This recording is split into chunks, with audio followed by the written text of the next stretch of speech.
കോൺഗ്രസിന്റെ ബുൾഡോസർ യോഗിയുടേതുപോലെയല്ല, ഒരു മതേതര ബുൾഡോസർ ആണെന്ന് കുഞ്ഞാലിക്കുട്ടി. കണ്ടോ, അവിടെ കോൺഗ്രസ് ഗവൺമെന്റ് UP പോലെയാണ്.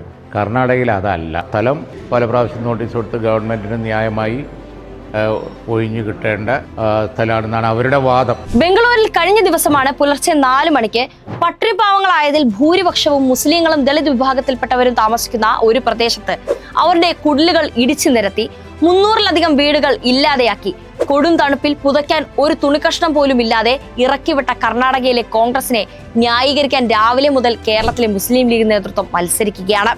സർക്കാർ വഴിയിൽ ഇറക്കിവിട്ടവർ അനധികൃത കുടിയേറ്റക്കാരാണത്രേ.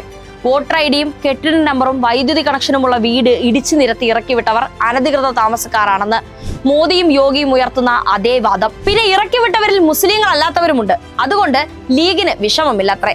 വെളുപ്പിന് 4 മണിക്ക് ആട്ടി ഓടിച്ച് ദിവസങ്ങളായി തെരുവിൽ തണുത്തു വിറച്ച് കിടക്കുന്നവരെ കോൺഗ്രസ് പുനരധിവസിപ്പിക്കുമെന്ന്. എങ്കിൽ പിന്നെ ഇത് ആദ്യമേ ചെയ്യാമായിരുന്നില്ലേ? സമുദായത്തിന്റെ പേരിൽ വോട്ട് വാങ്ങുന്ന ലീഗിന് ആയിരക്കണക്കിന് മുസ്ലിങ്ങളെ കോൺഗ്രസ് തെരുവിലേക്ക് ആട്ടിയിറക്കുമ്പോൾ ഒട്ടും തന്നെ വിഷമവുമില്ല.